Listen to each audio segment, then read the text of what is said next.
Hey everybody, welcome to This Week in Spark School. As you can tell, we're a little bit lower budget right now for our video, and that's because we are on lockdown, quarantine, shelter in place due to the coronavirus. So that does not mean the show does not go on for Spark. We did take a little bit of a hiatus last week because there was just so much going on with what's happening in our world right now, but I am so excited to come back and teach you guys something that I think is really relevant right now, and that is how to maintain structure and productivity during times of being homebound. Because all of us are home right now, and those of us who are working from home, those of us who have kids from home, those of us who are trying to balance all of the things, it can feel like you are treading water and drowning. And this is me speaking from experience, but also talking to a lot of you guys, the community members. So let me tell you a little story about what has happened to me the past couple of weeks. Last week was the second week of us sheltering in place, and the second week of the kids being home. And last week my husband was home as well because we had planned to take a spring break vacation down to Disneyland. And so he already had time off. And obviously we did not go down to Disneyland, but that meant all of us were at home together last week. And it felt like I was in the twilight zone. I was trying to focus on things that I could do for Spark, things that I could do for my marketing business, also trying to entertain children while they were home, as well as my husband wanting my attention, and also just processing so much in my head with what is actually happening outside of the walls in our house, that by the time the week ended, I had no idea what I had gotten done. I felt completely drained, stressed, and just like, is anything ever going to be normal again? So this week, I am off to a much better start. What I realized that I needed, and what I think so many of us need, is some sort of structure. Which means like just reevaluating what our daily schedule looks like, because everybody's schedule is a bit off right now, let's be honest. But before we do that, I think the most important thing is when we're thinking about what we should be prioritizing in any given day, our priorities have changed a lot. What we were prioritizing in the task list that we wanted to get done a few weeks ago is now very much different. And I think if we're trying to accomplish the goals that we wanted to a few weeks ago in today's climate, it's just going to be that much harder, and it's going to take that much longer, and you're going to be that much more burnt out. So first thing to do is really make a list of the things that you should be prioritizing during this time. And my family and I did this today, and we came up with these things. And I'm going to add this document inside of your guys' actionable so you can create your own. But the things that we need to prioritize are moving our body, exercise, because we're all just cramped in this house. And so how do we move our body?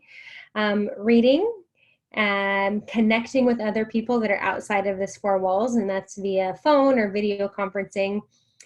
Growing our minds. How can we learn and find new things to learn while we are in quarantine? And then making sure we're journaling. So this is something that's new that we're doing as a family, and that's going through some journal prompts every morning and every evening, which I do most of the time, but my kids have never done anything like this. So I'm very excited about it. And this one says, keep your room clean, but I think we actually changed that to something else. It's in the actionable. And then after that, so I went and got every kid a planner, a daily planner. I have one as well. The one that I love to use is Brendan Burchard's High Performance Planner. Janelle got that for me, and I absolutely love it.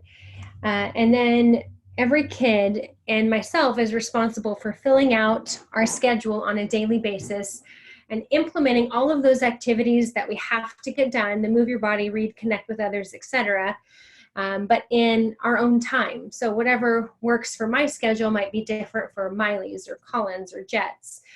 But this is developing some really cool habits, but two, This is keeping everybody focused and structured and not glued to a flipping screen, which is another reason why we actually added some parameters around screen time. So screens are only to be used between the hours of 2 and 6 for the kids.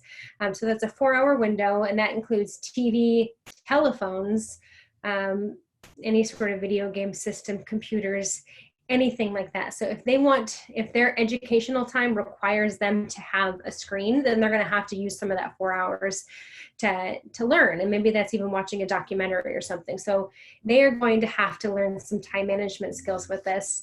And we did also beef up their chore list. So you'll see, I'm going to include some photos in here. You'll be able to see what the kids have to do on any given day. And ultimately, the goal with this is get them into the habit of waking up in the morning, deciding what their intentions are for the day, planning it out, but also be fluid enough to know that you can move stuff around. If you wanted to have your activity time or your active time in the morning, but you got really into a good book, then you could always move it towards the end of the day. So nothing is written in stone. Everything is very fluid in sand.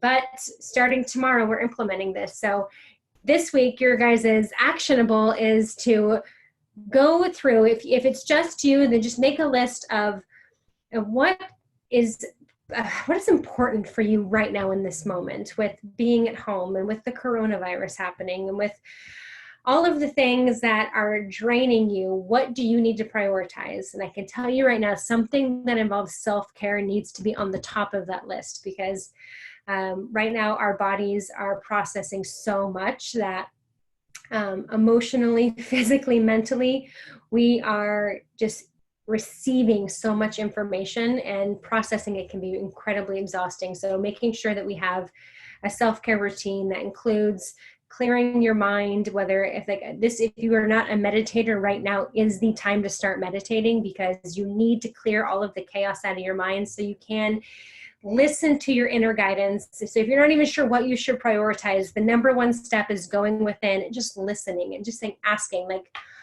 what should I be focusing on right now? And listen for the answer. It will come to you. So if you need recommended meditation for doing that, look at the meditation in this week's Spark School module. That should be able to help you with that, or just go to your favorite meditation. But this is the time to start meditating. Taking a bath, going for a walk, carving out time for you just to de-stress, and making sure, even as adults, that we're setting time for screen time, because it can be really easy right now to get sucked into watching the news and being extra on social media. And I think there's some days where that's okay if there's something going on or your community online really, really needs you. But also, guys, this is a gift that we have. We've been given a gift of time to be able to do whatever we want with it. And I don't want to look back and think man, I really wasted that time.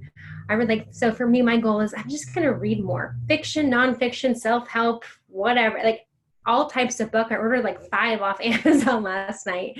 I never have enough time to read. So now I'm making sure part of my self-care routine is just going to be getting quiet and reading more.